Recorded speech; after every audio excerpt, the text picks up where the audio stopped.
Que bom encontrar você na Boa Vontade TV. Começa agora o Assunto é Jesus, hoje para conversar sobre a fraternidade ecumênica ensinada pelo Cristo de Deus. Você sabe o que é fraternidade? Tem um convívio fraterno, por exemplo, no seu bairro, no seu espaço de trabalho, com a sua equipe profissional? Sabe ser fraterno, sabe ser fraterna em família? E a fraternidade ecumênica que Jesus nos ensina? O que propõe? Quais são os desafios colocados por Ele, nosso Divino Mestre, à nossa vida em humanidade? E nós escolhemos para abrir o programa de hoje um artigo do irmão Paiva Neto, que foi publicado na década de 1980 no jornal Folha de São Paulo. Na página 247 do primeiro volume das Sagradas Diretrizes Espirituais da Religião de Deus, do Cristo e do Espírito Santo, você encontra essa mensagem. Escreve o presidente pregador da religião divina.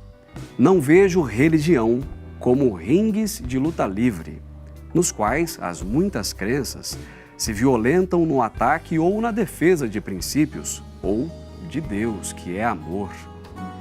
Portanto, caridade, e que por isso não pode aprovar manifestações de ódio em seu santo nome, nem precisa da defesa raivosa de quem quer que seja. Alziro Zarur dizia: o maior criminoso do mundo é aquele que prega o ódio em nome de Deus. Muita atenção agora a essa definição que o irmão Paiva vai apresentar sobre o sentido da religião. Compreendo religião como fraternidade, solidariedade, entendimento, compaixão, generosidade, respeito à vida humana, salvação das almas, iluminação do espírito que todos somos. Tudo isso no sentido mais elevado. Creio na religião como algo dinâmico, vivo, pragmático, altruisticamente realizador, que abre caminhos de luz nas almas e que por essa razão deve estar na vanguarda ética. É a essa vanguarda que nós recorremos ao buscarmos em Jesus, o Educador Celeste, o melhor fundamento para o convívio fraterno e ecumênico. Vou apresentar os nossos convidados de hoje, que vêm para essa cruzada do novo mandamento de Jesus no lar, que é na Boa Vontade TV. Nós estamos sempre em casa, sempre em família. Paloma Mariano, muito obrigado pela presença. Deus está presente. Viva Jesus em nossos corações para sempre. É um prazer estar aqui no programa O Assunto é Jesus. Porque Ele é o nosso modelo de fraternidade, não é, Paloma? Com Ele nós aprendemos a olhar nas pessoas que estão à nossa volta, independente da crença, da etnia, da nacionalidade, da religião ou da não expressão religiosa, da área profissional, do ramo acadêmico. É o nosso desafio de enxergar em todos essa irmandade, essa fraternidade. Exatamente. O irmão Paiva nos ensina que Jesus é uma conquista diária, porque nós temos que conquistar a sua fraternidade, o seu amor diariamente, né? A gente não vive Jesus um dia só no Natal, por exemplo. A gente precisa buscar Jesus e essa referência que Ele é, esse modelo de fraternidade, de amor, de justiça todos os dias da nossa vida, né? O nosso grande desafio. Mateus Henrique, muito obrigado pela presença aqui no Assunto é Jesus também. Deus está presente. Viva Jesus em nossos corações para sempre. E a Paloma falava sobre viver Jesus, isso é tão forte. Sim. O irmão Paiva, sempre quando ele vai falar sobre essa vivência ecumênica que o Cristo traz ao mundo, ele nos traz diversas ilustrações no Evangelho, justamente para comprovar por que na religião do terceiro milênio o Cristo ecumênico, o divino estadista, é o nosso divino referencial. Então, estava me lembrando aqui de algumas passagens, quando Cristo, por exemplo, oferece a mulher samaritana, que naquela época, por ser mulher e samaritana, ou seja, um povo inferiorizado por outros povos, justamente por ter hábitos religiosos diferentes e ainda por ser mulher, muitas vezes ali sofrer, enfim, diversos tipos de violência, ele concede a ela acesso a um conhecimento tão elevado. Tinha revelado para ela dois conhecimentos que até então nem os seus discípulos sabiam, que ele era o Cristo e que Deus é Espírito, que mostra quanto Jesus nos ajuda a compreender qual que é a qualidade que deve ser o nosso relacionamento. Seja ele humano, social, político, e porque todas as pessoas, independentemente das diferenças que elas carregam, elas devem ser respeitadas naquilo que de mais sagrado elas possuem, que é a alma, né? O espírito. E essa revelação do Cristo está viva em seu Apocalipse. Nós escolhemos para o programa de hoje uma passagem muito forte que foi transcrita pelo evangelista profeta João, que anotou essas revelações do Cristo em seu Apocalipse no capítulo 3, a partir do versículo 7. Em espírito e verdade, à luz do novo mandamento de Jesus. Amai-vos como eu vos amei, somente assim podereis ser reconhecidos como meus discípulos. Também encontramos essa ordem suprema, segundo a narrativa de João, mas no Santo Evangelho de Jesus, capítulo 13, versículos 34 e 35. A campanha da Boa Vontade Mundial está no ar há quase 70 anos, revelando o Evangelho, o Apocalipse de Jesus para gerações.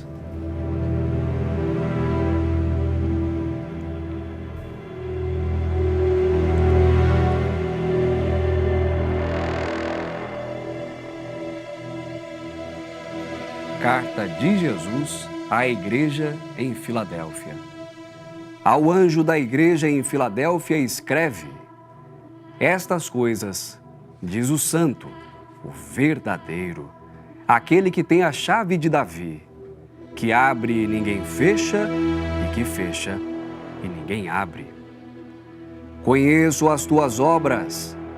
Eis que tenho posto diante de ti uma porta aberta, a qual ninguém pode fechar. E que tens pouca força, entretanto, guardaste a minha palavra e não negaste o meu nome. Eis, farei a alguns dos que são da sinagoga de Satanás, desses que a si mesmos se declaram hebreus e não são, pois mentem. Eis que os farei vir e prostrar-se aos teus pés, e conhecer que eu te amei. Porque guardaste a palavra da minha perseverança, também eu te guardarei da hora da tormenta, que há de vir sobre o mundo inteiro, para experimentar os que habitam sobre a terra. Eis que venho sem demora. Conserva o que tens, para que ninguém tome a tua coroa. Ao vencedor, eu o farei coluna do templo do meu Deus, e dali não sairá jamais. Gravarei também sobre ele o nome do meu Deus, o nome da cidade do meu Deus, a nova Jerusalém que desce do céu, vinda da parte do meu Deus, e o meu novo nome. Quem tem ouvidos de ouvir, ouça o que o Espírito diz às igrejas do Senhor.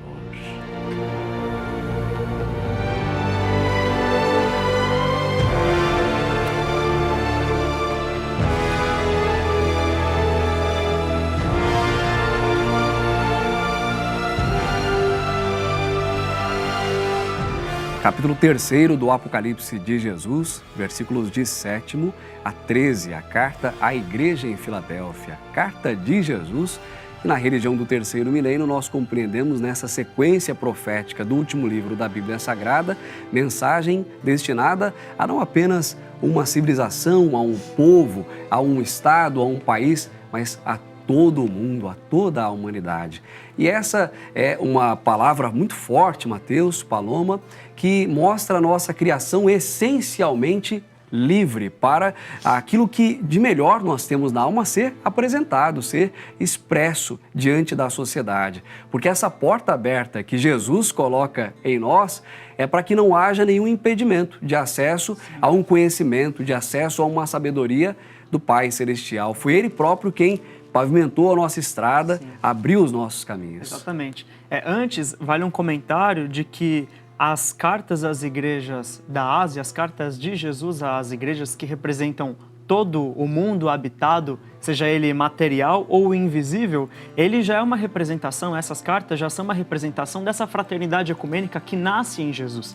Porque só da gente ler cada uma dessas 7 cartas, a gente percebe a natureza do cuidado que o Cristo tem em apontar as oportunidades que muitas vezes estão ali simbolizadas por limitações que as pessoas possuem, nós possuímos, e que precisam ser vencidas para que a gente conquiste algo superior àquela limitação. Então já demonstra que o Cristo, ele não privilegia certo povo, certa etnia, certo tempo, certa forma de pensar ou de se constituir uma crença, seja ela, enfim, religiosa, qual que seja o cunho ideológico. Porque qual que é a preocupação que nós percebemos nas palavras do Cristo, não somente nessa passagem, mas em todas? É se nós, como seres humanos, como Espírito Eterno, estamos lembrando da nossa essência. Se nós, de fato, estamos fazendo aquilo que tinha sido planejado antes no mundo espiritual, se nós estamos a caminho dessa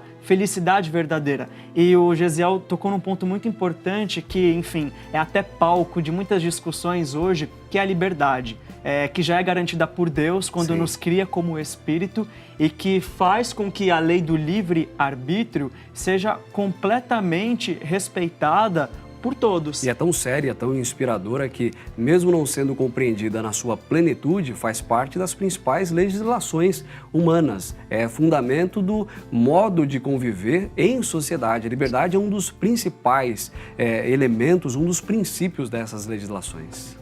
E o Matheus estava falando bem dessa questão das oportunidades, né? Que às vezes a gente pode pensar, né? Você que está em casa, mas eu não tenho nenhuma oportunidade na vida, minha vida está muito parada, né? Não, meu tempo já passou.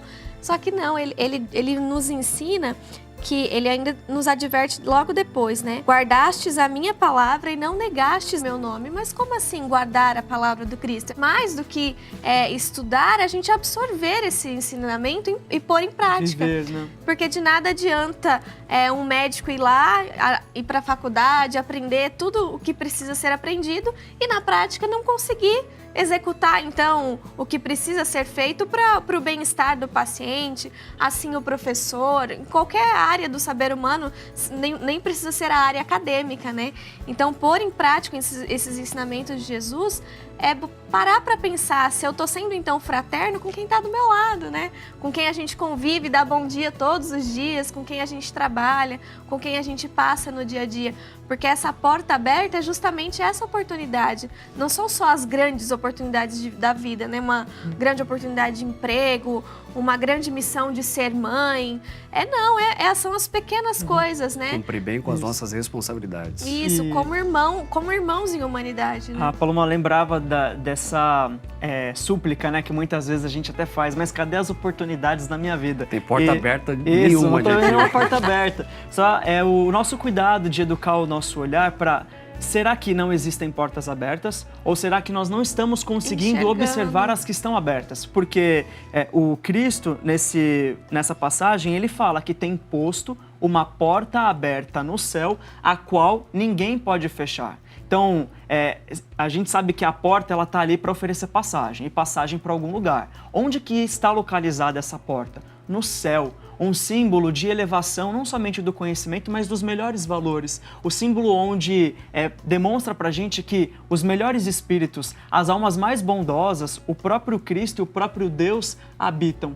Então, ter o conhecimento de que existem oportunidades e que elas são as melhores, as que nos farão crescer, as que nos farão deixar de ser mesquinhos, deixar de ser orgulhosos, fazer de nós pessoas cada vez melhores, e essa oportunidade ela está aberta todos os dias. Então a gente tem que começar a repensar no nosso dia a dia o que eu estou fazendo que está dificultando o meu olhar a muitas vezes em observar na adversidade uma oportunidade de ascender profissionalmente ou de conseguir conciliar as diversas tarefas no dia a dia para ter sucesso na faculdade, para conseguir melhorar aqueles sentimentos que às vezes habitam o nosso coração, né? Rancor, ou não conseguir assimilar muito bem a perda, né? de um ente querido, ou o fim de um relacionamento. Bom, Paiva, aqui nesse livro, A Missão dos 70 e o Lobo Invisível, fala, trazendo esse destaque do Apocalipse de Jesus em sua carta à igreja em Filadélfia. Exatamente, olha, na página 336 do livro A Missão dos 70 e o Lobo Invisível, o irmão Paiva, após colocar aqui, transcrever os 2 primeiros versículos da carta de Jesus à igreja em Filadélfia, ele vai nos explicar sobre a simbologia dessa porta aberta. Então escreve o autor. Essa porta aberta é o Evangelho Apocalipse do Jesus ecumênico, em espírito e verdade, à luz do seu novo mandamento de amor. O Evangelho do Divino Ser, Jesus, que é amor, jamais poderá ser propagado pela ação do ódio, é bom reiterar. Pessoa alguma pode confundir ou barrar a destinação gloriosa dos legionários da boa vontade de Deus, cristãos do novo mandamento fiéis. O que estamos fazendo aqui? Guardando a palavra dele e levando aos 4 cantos do mundo, por todos os meios possíveis e impossíveis, essa mensagem de esperança. Por isso, insisto em pedir a ajuda de Jesus para que tenhamos condições de produzir mais, porque conscientemente nunca negamos o nome do Mestre amado nem as suas obras e procuramos a inspiração dele em tudo e por tudo o que realizamos. E aqui o versículo 9 do capítulo 3 do Apocalipse de Jesus. Eis que farei a alguns dos que são do templo de Satanás, desses que a si mesmos se declaram apóstolos, quer dizer, fiéis, e não são, pois mentem. O mentiroso é um infiel. Eis que os farei vir e prostrar-se aos teus pés, e conhecer que eu te amei. E volta ao irmão Paiva. Jesus, o coautor do último livro da Bíblia Sagrada, porque o grande autor do Apocalipse é Deus, está se dirigindo àqueles que perseveram além do término da missão, aos quais, sendo fiéis até a morte, ele dará a coroa da vida. Aqui referência ao versículo 10º do capítulo 2º do Apocalipse. E volta o irmão Paiva. Diante dos bons atos desses persistentes, virão curvar-se os faltosos, os entre aspas, lobos invisíveis, retomando por fim o caminho da redenção que haviam abandonado. Quanta emoção em saber do próprio Cristo que Ele nos ama. Só nos dá mais e mais forças para seguir adiante em sua bendita seara. Que assim seja e que mais trabalhadores venham para a seara do Cristo e se apresentem na direção da esperança viva do Jesus ecumênico que veio à Terra para nos mostrar que guardar a sua palavra, você lembrava disso há pouco, não é, Paloma?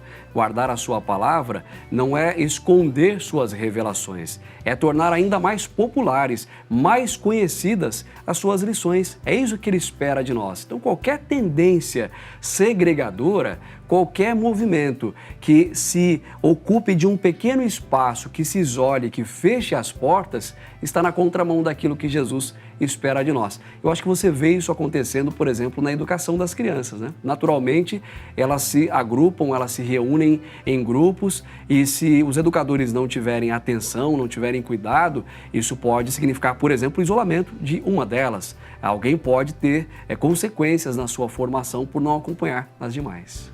A gente se preocupa com a base, né?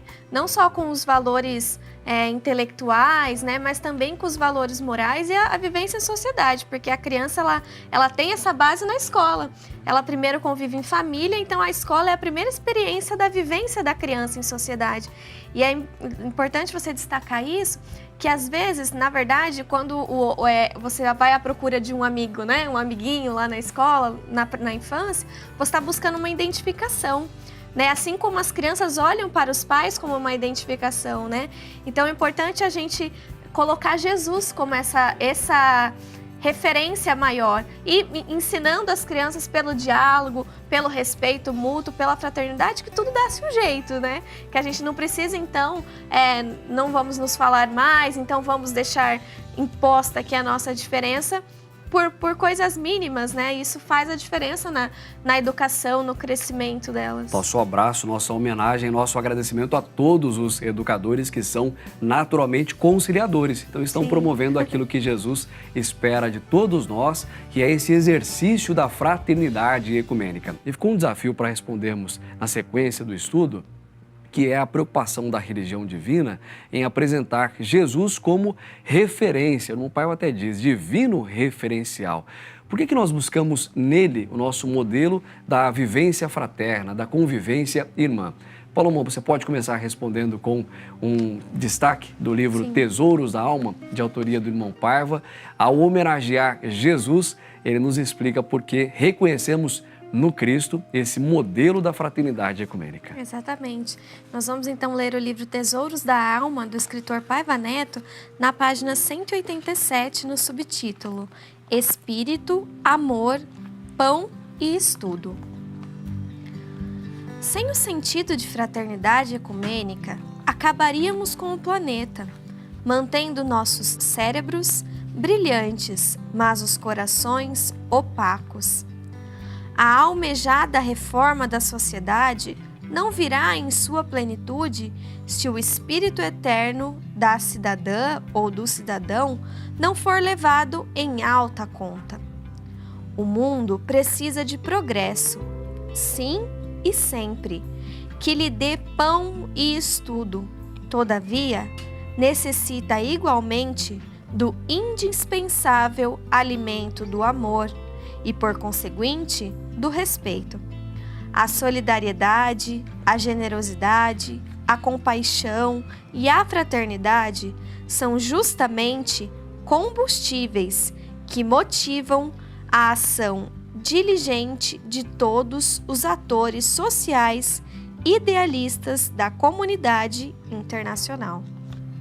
Ao falar sobre esse reconhecimento da nossa essência espiritual, a lembrança de que nós somos espírito eterno, o meu Pai está nos chamando para entender aquela porta aberta que o Apocalipse do Cristo, no capítulo 3º, na carta de Jesus à igreja em Filadélfia, revela. Sim, a gente aprende na religião do terceiro milênio, com o irmão Paiva Neto, que o fundamento verdadeiro da fraternidade ecumênica é o amor do novo mandamento de Jesus, que está lá registrado por João Evangelista no Evangelho do Cristo, no capítulo 13, versículos 34 e 35, quando Jesus nos ensina: um novo mandamento vos dou, amai-vos uns aos outros como eu vos amei. Somente assim podereis ser reconhecidos como meus discípulos. E esta reflexão, essa indagação sobre por que Jesus ser o nosso referencial, o divino referencial, está justamente nesse primeiro versículo. Amai-vos uns aos outros como eu vos amei. E a gente retoma nas diversas passagens que se encontram na Boa Nova do Cristo a forma como ele nos amou. Eu lembro aqui de uma parábola que ele contou quando ele é indagado por uma das pessoas ali conhecedoras das leis daquela época sobre quem seria o próximo. E o Cristo apresenta a parábola do bom samaritano, que, em resumo, mostra um samaritano, uma pessoa simples, praticamente invisível naquela sociedade. Olha a modernidade da educação do Cristo, hein, Paloma? Porque já naquele tempo ele mostrando um jeito eficiente de Exato. ensinar, Uma estratégia, contando histórias, exemplificando com situações do cotidiano daquela gente. E essa pessoa que ninguém, assim, popularmente dizendo, daria nada, conseguiu observar que existia uma pessoa que estava morrendo. Então, e ali deu todos os recursos necessários, materiais e, obviamente, também os espirituais, quando ele, para o que ele estava fazendo, ele estava seguindo em uma viagem. Sim. Então, ele considerou mais importante aquela pessoa, independentemente de a que tipo de religião ela pertencia, e ali fez todos os cuidados salvando a vida daquela pessoa.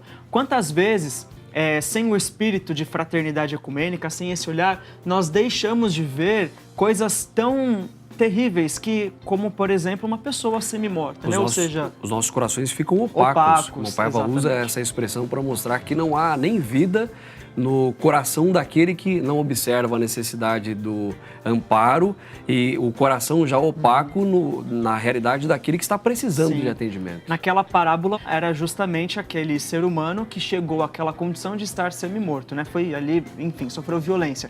Mas quantas vezes na nossa casa é uma pessoa que fica isolada, né? Não consegue ali ter o seu momento de falar, Sim. à mesa do jantar, ou ter ali a sua exposição de ideias, na própria sala de aula ou em sociedade, quando uma pessoa, por simplesmente ter um tipo de cor ou pertencer a uma religião ou ser de determinado gênero, não é respeitada. Então isso fere E será que nós queremos ver o preço que esse machucado trará para a sociedade? Porque em Jesus a gente percebe que ninguém é feliz se tiver uma pessoa infeliz. Enquanto houver na terra um só homem passando fome, a gente não vai ser feliz. Tem uma música legionária muito bonita, Canta né? esses versos. Que canta esses versos. E você estava falando da ideologia do bom samaritano, ensinada por Jesus. O bom samaritano enxergou ele como um espírito eterno, como o Gesiel estava falando. E Jesus nos enxerga dessa forma e nos deu esse conhecimento que eu acredito ser a maior luz que Jesus podia ter nos deixado, que é a luz do seu amor, dizendo que todos nós temos um princípio que é igual, uma essência que se assemelha, né? Que vai além dessa aparência que os olhos humanos veem, né? E é isso que faz realmente então a gente olhar para Jesus e ver ele como a nossa referência, ver ele como essa bússola que a gente vai sempre buscar, porque foi ele que nos deu essa luz, esse diferencial para que a gente consiga então vencer como que a gente pode dizer, essa aridez do nosso coração que todos nós no fundo temos, né? Para então deixar a nossa alma, o nosso espírito mais luminoso para ter os olhos de Jesus em todas as situações. Aí alguém pode reagir, vocês estão sugerindo uma vida apenas em benefício dos outros, e quem vai cuidar da minha própria vida? Aí o Apocalipse de Jesus nos responde no capítulo 3º, no versículo 11, ainda dentro da carta do Cristo à igreja em Filadélfia. Porque aqui ele promete que se conservarmos, se guardarmos as suas palavras, a nossa coroa não será tirada de nós. Portanto, o nosso direito de escolher para onde vai a nossa vida, é claro que nós queremos sempre que ela esteja bem direcionada no sentido da compaixão, da fraternidade ecumênica. O Cristo, nesse versículo 11, ele diz: conserva o que tens, o que demonstra a preocupação dele com aquilo que nós já conquistamos. A gente olha, exatamente, né? A gente olha para a nossa bagagem enquanto Espírito Eterno, quantas lutas nós já superamos, quantas limitações nós já vencemos, quanta fé nós temos, né? As nossas boas obras. É claro que ninguém é perfeito e a gente não precisa dizer isso porque todo mundo sabe os defeitos que tem, mas a gente olhar para o nosso passado espiritual e tendo ele como referência e não, assim, se perder nesse passado esquecendo do presente e do futuro, mas sabendo que nós somos Espírito Eterno, filhos de Deus, então nós temos muito potencial. E o Cristo pede, olha, conserva o que tens, para que ninguém tome a tua coroa. E eu lembro de uma aula do Apocalipse de Jesus para os simples de coração, veiculada na Super Rede Boa Vontade de Comunicação, onde o irmão Paiva ele nos explica que essa coroa é justamente nós pregarmos a palavra de Deus. E a gente olha para o sentido espiritual disso, porque a palavra de Deus, a palavra de Jesus nos dá autonomia, nos dá soberania sobre nós mesmos, faz de nós pessoas mais sábias por sabermos utilizar os recursos da maneira correta, sem causar discórdia, sem causar ociosidade, aproveitando bem o tempo. Então, olha que solução que o Cristo nos dá, né? De nós vencermos nossas limitações pessoais e nós nos colocarmos como agentes da solução de questões sociais também que se colocam. Colunas do templo de Deus. É muita coisa. Que é sustentação desse templo, dessa nova sociedade? Aqui há, Paloma, um sinal de uma firmeza maior, de uma sociedade certamente mais segura. E às vezes a gente pode pensar assim, nossa, mas há tanto para se fazer nesse mundo, quem sou eu? Né? Como que eu vou mudar, como que eu vou transformar essa humanidade, fazer as pessoas olharem com os olhos da fraternidade de Jesus? E às vezes é uma coisa tão simples que a gente não dá valor. Por exemplo, se a gente for pensar nas questões ambientais, quem no mundo, hoje em dia, a criança sabe que ela não pode gastar água, Sim. que na hora de escovar o dente tem que fechar. Tudo bem, mas parece que ficou tão assim, a gente já sabe, mas será que a gente está fazendo? Né? A gente valorizar esse ensinamento que nos é dado e pensar nessa fraternidade. Não, eu não tô deixando de gastar água só porque a minha conta vai vir mais barata, né? Só porque eu sei que é importante, porque eu tenho um senso de responsabilidade com meu irmão, com os meus filhos, com os tataranetos, com quem continua a viver nesse mundo. Durante tanto tempo, né, Paloma, buscou-se uma vida rápida, ágil, e aí os descartáveis, por exemplo, fizeram tanto sucesso e hoje eles já se mostram como insustentáveis. A nossa sociedade já colhe os frutos de um sistema de vida em cima de algo que o próprio nome já diz para que serve. Serve para ser descartado. As crianças já estão nascendo hoje sabendo que não é por aí o nosso modelo de vida, o nosso modelo de sobrevivência mesmo. Mas ainda falta muito essa prática, essa fraternidade que a gente tem que ter uns com os outros, né? Saber que, não, eu não vou usar mesmo, obrigada, né? Eu vou ter uma consciência, é difícil, é desafiador, mas se a gente, aos poucos a gente consegue, a gente vai fazendo a nossa parte para sermos merecedores, de sermos a coluna do templo de meu Deus. Começa ali no copo plástico, né?